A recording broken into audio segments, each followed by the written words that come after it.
it mixes everything I love about, because I love doing animated comedy, I love doing sci-fi stuff, and this was my chance to do both, but also the wall stuff, which when Hulu picked us up, there's nowhere else that I could have done that, because you can't sample an episode of Solar Opposites playing on linear, because like you have to be able to see it all, you know?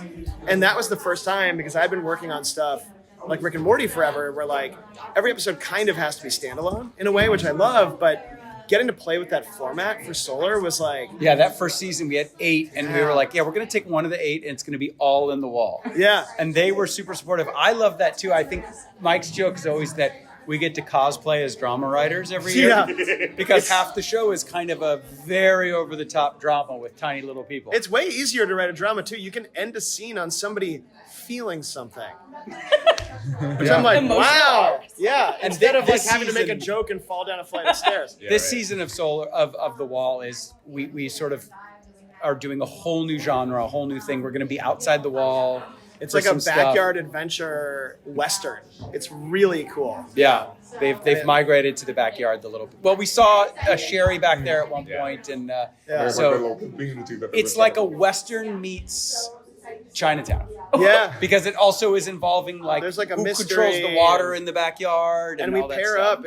It's Clancy Brown, who is amazing, obviously, and Charlotte Nickdow, who I love. Who's from Mythic Quest. Yeah, I love her. Yeah, Mythic Quest. she's great. And I use her on Lower Decks too. Yeah. She's so good.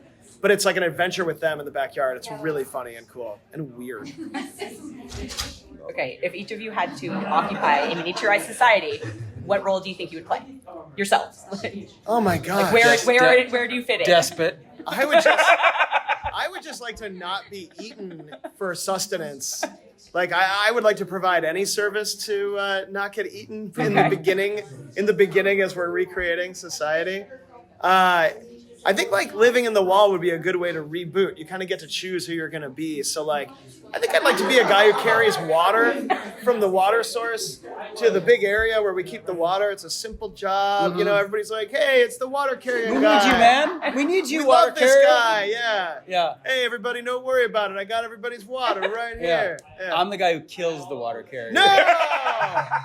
Oh, no. Everybody knows that people need this water. Someone else will do it, man. People got to die in the wall. I thought everybody liked me. You think the first Somebody water has to do it. carrier is still alive from the wall? Yeah, I think I do. I would like to hope Haven't you ever so. watched any post-apocalyptic stuff? The water carrier is the first guy. The water carrier is the guy everybody's like, don't mess with that guy. We kind of man. need that 3 times Do a you day. think Christian Bale ever plays the water carrier?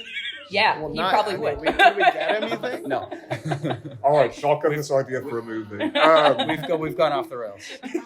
It's Solar Were we Opposites. ever It'd be on weird if we Yeah, didn't. right. Yeah, the show's off the rails. All right, 5 seasons of Solar Opposites. We've seen these characters change and just do the most absurd shit we could think of. Yep. Of the main cast, who would you say has surprised you the most across the last 5 years? Like, which character's kind of growth and change has kind of caught you by surprise? I mean, Korvo's big voice change was pretty surprising. It shocked me. I turned on the show and I was like, wow, he's got a British voice crazy. now. I think like the pupa started as a character to just be like bits, just to do little jokes with.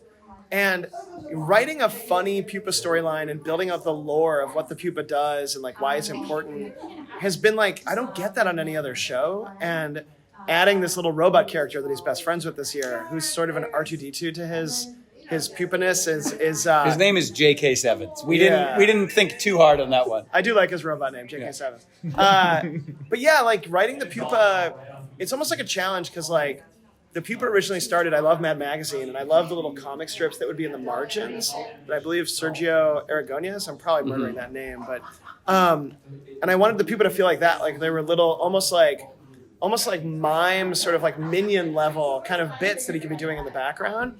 But as we've built him out more and more, and as my son has grown while he's playing him, it's been really cool to do that stuff. I think Terry and Korvo, I mean, their relationship, right, from where it started to where it is now, I think that we kind of always, we had it in the back of our heads, but it wasn't planned. It just truly evolved that way. It really did just evolve that way, which was so nice. And they're so funny together and so stupid. They are really sick. They just bring out It's the cool best- though, because like we got to watch them fall in love while we were writing the show, Yeah. which was cool. Hi, Yeah. Spencer Grammer. Hi. Thank you so much for joining us today. Thank you so much. I'm Josh Bycel. Yes, Nice to meet you. Thank you so much. Josh, yeah, thank you for having me here. We're excited. I love your shirt. Oh yeah. Hey, you look cool.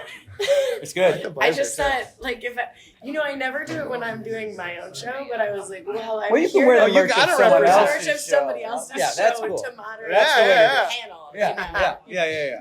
I mean, Harry and you, they wear like their shirts every time we do any kind of thing. Yeah. Yeah. I like am it. I interrupting an interview? You are, but I right think now? they're excited for it. Oh my Yeah.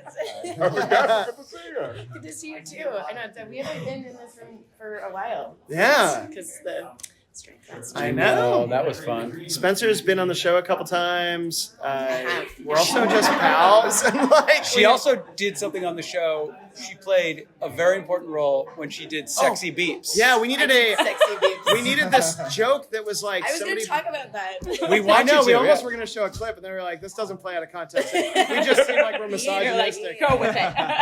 And then for a while, we needed somebody to press a button. It goes beep beep, and they're like, "Why was the beep sexy sounding?" I love that joke. No, Very it was Star really Trek. good. And you gave me all of these different versions of beeps. Well, Mike did Well, it 'cause first, Sydney and it was was like- a little creepy. And then Spencer did it, who's an actor, and then it was good. It went from creepy to good. No, Mine No, sounded yours- like something you don't want to hear in the dark. Where you're like, "Hello, somebody in here?" Beep beep. Who's sexy and weird in here right now?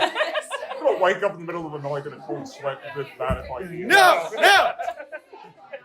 I'm just gonna text it to him. Well, I'll let you guys finish your interview. Thank you for joining us. We We're so appreciate so it. much. excited to ask you guys questions. It was great. Do it all right. Very excited. Clear? Thank you. Thank you. So, Mike, we're on season 5 Solar Opposites. Yeah. It's running. Season 5 of Lower Decks. Yeah, The last one. I When know. can fans expect it to come out? it's coming out later this year. I'm working on it right now. It's really good too. I mean, Solar and Way to Lower bring it Decks down. are so complementary to each other because Solar is there's no rules. It's like my id. I get to do whatever I want. And then Lower Decks is all rules. It fits into Star Trek canon. There's 800 other episodes. But both shows, I love the characters. And it is on Lower Decks ending this season. My wife just watched the finale episode, the rough cut of it, and was crying because it was saying goodbye to friends. And I know that's going to happen to me on Solar eventually when we part ways. Hopefully not for many years. I know, yeah, because animation can go forever, and you just Right. expect it to, and you never think I have hundreds of stories I want to tell, and then you find out when the season's going to be your last, which we haven't yet on Solar, and then you start trying to cram in all your favorite, I better do everything I really want to do, and it gets a really great season, but it's a melancholy thing too. So. Yeah, we're gonna be doing Lower Deck stuff tomorrow as well. Any premiere date range for fans? I don't think I can say it yet. Okay. It's gonna be slightly later this year because the episodes are getting really big. So we need a little more time to animate it. But yeah, That's it's the really best good. possible reason for I it, know. so- I think it's gonna be worth it. Yeah, but definitely this year. Awesome. Yeah. If you could do a Solar Opposites and a live action crossover, Wow. what yeah. would you want? What would you want to mash So it up the with? Lower Decks crossed over. We had Right. the characters go to a live action Star Trek. What would be a good? Well, our joke is always that when we do something Modern Family, insane, right? I'm always like, well, they did that on Modern Family, guys. I don't think we should do that. yeah. I mean, it would be funny to have the Solar Opposites crossover into a Friday night TGIF I'd like multicam. to see them. Yeah, I'd like to see them either end up on Young Sheldon or something, but I'd also like them to be in a movie where they're the aliens and being treated like Cloverfield, where they're Right. no, we're nice, Well, and what we people would are do is it would can't be get them. it would be a very high-end streaming Apple show that was all about these aliens coming to Earth, and it's like the three-body problem. Wait, we're being it's basically the we're three-body being dumb problem. producers though. They should be on The Bear. Oh yeah, the most popular show. I would watch the hell They out. should I be. think They that's should what I'm murder looking for. somebody in a building, and then they should be on The Bear. Right. All right, That's what they that's need to yeah. do. Wow. I don't know why we're messing with Or it. presumed and then innocent. play soccer Yeah. professionally. They'll be under the bridge, whatever that is, and then they'll be on The Bear. Yeah. Synergy. Yeah. We know where your paycheck came from today. Yeah. I gotta say, one of my favorite episodes of the show is Hululand. Oh, thank you. I Yeah. love that one. It's nothing but jokes about Disney, and I really appreciate that. If you were to have a hypothetical Solar Opposites ride or Was that attraction at before a Disney Disney? park, Oh yeah. That was before Disney. What would a ride be? Yeah. Here's what it would be. I think it would start like Rise of the Resistance, but halfway through, all these belts would fasten on you, and it turns into a big water drop ride that gets you soaking wet in like goo and blood, and you just end it, and then like at the end you can't see. I think it would have to like make you leave the park at the end because you don't want people in the park seeing what you look like. It's the last ride you do. Or maybe they hit you with chalk, like one of those color run kind of things. And then they literally just shoot you out above your car. I wouldn't mind if it dipped you in the magic shell and then just like rolled you out into the road. Yeah, get out of here. Yeah. I can't answer that. But then at the beginning, you're like, wow, the Rise of the Resistance part. You're like, this is so immersive and great. And then it just dumps you in magic shell chocolate. Yeah. When it comes to like writing jokes and pushing the line, pushing the limits, what is that process like? Like, is it one of those things where you do it until do it now and then ask for forgiveness later, or do you have to kind of like ask for permission and then? We do never ask for permission. They are very good. I mean, before Disney, Disney's a little harder just because it's a massive company, but we break the stories with the writers. We always sort of push as far as we can. Sometimes we'll send in an outline and be like, just waiting to see if they'll let us do it. There's one episode in season 6, which we've been picked up for, which we're working on already. Which we're announcing in an hour and a half. When we sent, thank you. And when we sent in the outline, I was like, there's no way this is getting approved. And they're like, yeah, okay. And I was like, usually it comes down to when we try to incorporate any Star Wars stuff. Yeah, if there's any Disney IP stuff, we instantly get a call from legal where they're like, guys, we've talked about this. Wolverine can't do this. Yeah. It's like something new, just point to Deadpool. Well, Deadpool can get away with stuff we can't for some reason because he's within the genre. I think there's a lot of Terry's T-shirts that we've gotten calls from legal on being like, don't do that. And we're like, come on. But I think the other thing is that speaking of The Bear, great show, amazing show, but it's not the funniest show, right? It's a drama, Yeah. Yeah. And I'm like, and I have been on this from the beginning, like, I like a lot of jokes. I like jokes within jokes and jokes, and I think we're able to do that on the show because also our actors are amazing. They're so It's funny. so fast and so quick. And the most fun is, especially in The Wall, is like casting these very dramatic actors like Sterling K. Brown and then making them Culkin. say the dumbest stuff. We just recorded Christina It's really Hendricks, funny. who's amazing, and she's always like, this is ridiculous. Every once in a while, I'm like, is somebody going to refuse to say the world's stupidest thing? And then but they're pros. They say it, and when Christina Hendricks says something insane, it still feels like an Oscar quality performance, which is Alfred why Molina, it's really funny. Tiffany Haddish. Yeah. Like, they're all amazing. They're Kieran so Culkin. good. Kieran Culkin. Kieran Yeah. is so good, And this year we have coming up this season, Jack Quaid plays a big role in Silver Cops this year. Yeah. And honestly, Dan Stevens is like, working with Dan, you get comedic Dan, but you can like have him switch into like amazing dramatic actor Dan. And sometimes it's like we go comedic Dan, and then we stop and we go, wait, do that line fully sincere dramatic, like Downton Abbey, like Oscar. And he does it, and it makes it 10 times funnier because the irony is better, And also, we have him every time. We're like, instead of saying "fuck," say something British. Do British slang. And he always comes up with some insane, amazing. And he's also fluent in German, so we've had him do that a little bit more often too. It's very funny. He's great. He is one where he great. plays the robot in German. It's all in German. No, what's it's that? so good. It's oh my god, what is it called? Is it a movie? Yeah, it's a movie. It's like I think it's called like I'm Your Man. Funny. It's a German title, but he does the guy whole is thing in, like, German. The guy's in. I just right. saw him Yeah. petting King Kong the other day. He's like in everything. Did King Kong agree to I it? blew my. Yeah, When we were watching it, and I told my wife, "You realize that's Dan Stevens?" She's like, "Bullshit." I know.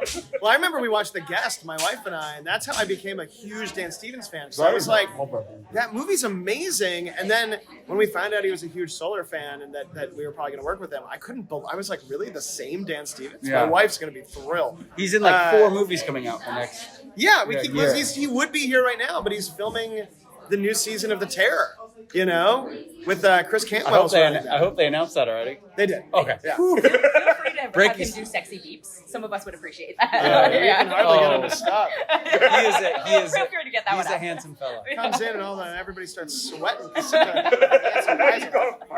Why weren't you guys sweating when I came in here? When it comes to people who are like fans of the show, that you like, has there been anybody who surprised you, like a Dan Stevens? You're like, oh, thank you so much. Pete, Like, Mayor Pete? Pete Buttigieg. Pete Buttigieg had has like brought us up on a podcast, and we were like, First he said, "Oh, I like that Alien show on Hulu." yeah, he got there, and we were like, we got Transportation Chief Pete, former Mayor Pete, but now we see all these amazing, all these amazing things he's saying, and we're like, hell yeah, we got And one. there's like Killer Mike. Somebody, Killer Mike loves it. But like, just I'll just hear. It's funny because like we're making it, and it's not like we're out in the world seeing it. We drop it all at once, so like, it's not like we're getting that feedback. Like we drop Lower Decks week to week, so I see a lot of chatter. Yeah. And Solar, I can see somebody be like, wait, I'm the biggest fan of this show. I didn't realize they dropped it, And That's frustrating. And I'll find like, it just anecdotally, there's so many fans of this show, and it's growing all the time that I'm constantly like almost charmed. I'm like, wait, you guys watch that? And they're like, yeah, it's our favorite. We love The Wall, and it always blows me away because like we're kind of a sister show to Rick and Morty, right? And Rick and Morty is so massive that like I could go to anybody in the world and they probably have heard of it. You know what I mean? But Solar Opposites, it's a little more niche. You've got to kind of be like, you got to be a little more real to be in a Solar Opposites. You know what I'm saying? It's like a little bit on the inside. It's a little cooler. So I don't know. I always love when I find somebody who's a super fan. I like people discovering the show because I think they're like, oh, that was a funny joke about the wall. Jesus, they're going back there? They're going back there again? Wow. Okay. Yeah. Wow. They're really doing it. I mean, obviously it's our show, but I can't think of another show who has 3 shows in one. Yeah. It would be like if not Ren and Stimpy, if Itchy and Scratchy took over The Simpsons for like a third of the season, and you just would start watching it. You're like, I'm just watching Itchy and Scratchy now, and now I'm going to go home with them and find out what they do at night and stuff. Like, And they're also a prestige drama. That's what makes me laugh. I loved, and I was. Oh, you know what? I was hanging out with Matt Selman, who runs The Simpsons. Wow, name drop. And he's a massive fan. He loves it. Because he's like, you guys get to do stuff we could never do. You guys are unhinged, and he's watching it being like, wow, what if we could be that wild? It's just not what The Simpsons would do. But like, I loved that too, because that's watching his work is what made me want to do this stuff. It helps to be like the stepchild. Yeah, it's cool. Off in the corner, they're like, what is that guy do? Never mind, it's fine. Yeah, they're getting to do crazy He's stuff. being weird. He's being weird. Yeah. Yeah, it's cool. It's cool. It's being in the adult animation kind of like group. It's cool. Like 6 seasons is a legit amount of we're stuff. excited. So. Yeah. And we can keep going for a long time. Yeah, I can do a movie. You want to do a movie? Yes, I'd love to. Should we announce it right now? Yeah, we're doing a movie. Solar Opposites are doing a movie. We're just gonna, if they let us. We're gonna secret into happening. Now I gotta ask, if you were gonna hypothetically do a movie, would you want it to be only just the Solar Opposites family, or would you want to keep it like in the wall primarily? I think I'd want to do all Solar Opposites, but that at the very bottom of the screen, little wall stuff is happening where you'd have to go back and rewatch it to figure out what the fuck that was all about. This is your margin. This is your margin. So it's like I think it would be Solar with a little, like just little moments of the other thing. What about if you see it in IMAX? There's like a bunch more wall happening on the set. That'd be great. But if you see it in regular, you're like, I didn't get to see any of that That shit. Screen X thing. I didn't even. Yeah. It's on the sides. You're like, that's weird. There's a new movie over there. You're right.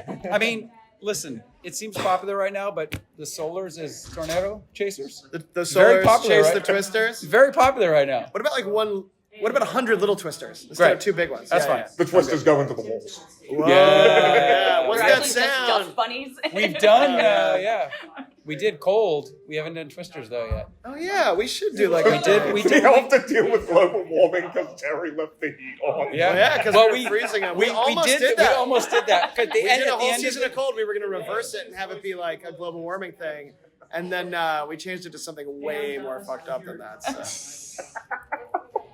Is there anything in particular you learned from working on Rick and Morty that you're like, ooh, I would love to apply this to Solar? Yeah, we run into Rick and Morty stuff all the time. A lot of my pals still make Rick and Morty, and like, there's like things from like, at this point 10 years ago where I'm like, we never did that. I wonder if these guys are ever going to do it. And I'll call them and they'll be like, no, we're not touching that. You can do it. And I'll kind of like change the idea to being a Solar idea, A lot of it is just like sci-fi stuff, like the silly sci-fi stuff. I did a lot of that on Rick and Morty, but Solar has a different sort of tone, like Rick and Morty as characters are so singular in like Rick's kind of like nihilism and intelligence, and none of our guys are really like that, and so we don't really bump into it thematically as much, but from a sci-fi perspective, yeah. I mean more from like a production learning experience, right? Where you're this worked great in the writer's room, but I'd rather do it like this. You know what we try to do is we really try to not change stuff after we ship it to color, because I would hope so. but on Rick and Morty we used to throw out a lot of stuff and really improve, and that's where you got those long sort of like times between seasons. But on Solar we try to kind of like, I try to avoid that to get to, we just don't have as big of a budget for it, for one thing, but also like it puts us in a more creative box sometimes to be like, what can we really push about what we have and try to find like the funniest show possible, and it gets us to places I never expected, which is really cool. Mm-hmm. Yeah. I was gonna ask, do you think we talked about like just like kind of the more like the stepchild, like the kind of the more like deep fandom of it? Do you think like kind of the secret to that is the show is so different with kind of like the dichotomy of how it's presented, right? Like there is like such wacky humor also with like the wall drama. Like, do you think that's really like the main reason why people are drawn to it, or like? I mean, the funny thing is I worked on American Dad too, which now has finally, I felt like gotten its just right. Yeah, like, people love it. Hey, this show, for so long I was like, I think people just think American Dad is another half hour of Rick and Morty. I mean, of Family Guy. They're just too stoned to change the channel, right? Yeah. And but I feel like it's taken that long to really, have American Dad have its due, and I feel like I brought that into the beginning of like, let's make sure this is really different than Rick and Morty. Yeah. Yes, the characters will look the same. Yes, some of the voices will be the same, but like, let's make sure we do really different stuff. And I think one of the things that we've done from the beginning is there is this heart to it, right? These people are insane, crazy people, but they always in the end are kind of learning the tiniest little thing, and they love each other. They do. They didn't. By the way, they didn't even know what love was. Yeah. They had teammate affinity, right? And then they learned what love was. And so for me at least, I've been like, we need to separate ourselves. Yeah. And The Wall and Silver Cops do that for us as well. Yeah. I love American Dad, so I've been so happy that people are finally catching It up. only took 17 years. I've been one of the few people who's just been like, come on, Roger's the best. Honestly, Roger and Terry have a lot of similarities. Ooh. They really do. I will say though, I really appreciate that like the homoerotic like love story, and it feels like really genuine, because like sometimes Roger feels a little no shade. Roger is like just a caricature, it. but I really like Roger's it. He's a good joke maker. Yeah, it was important to us that like we do something. It almost started off by being like, let's do something that the executives don't even realize, that they're greenlighting a show about a gay marriage who are also they're transplants and they're sort of an allegory to like immigrants. And just slowly turn up the heat on it. You know what I mean? But like, and then you're like, once we got fire. married, we were like, let's do whatever we want. Because you used to have to be a lot more careful about that, but now we don't have to, which is great. No,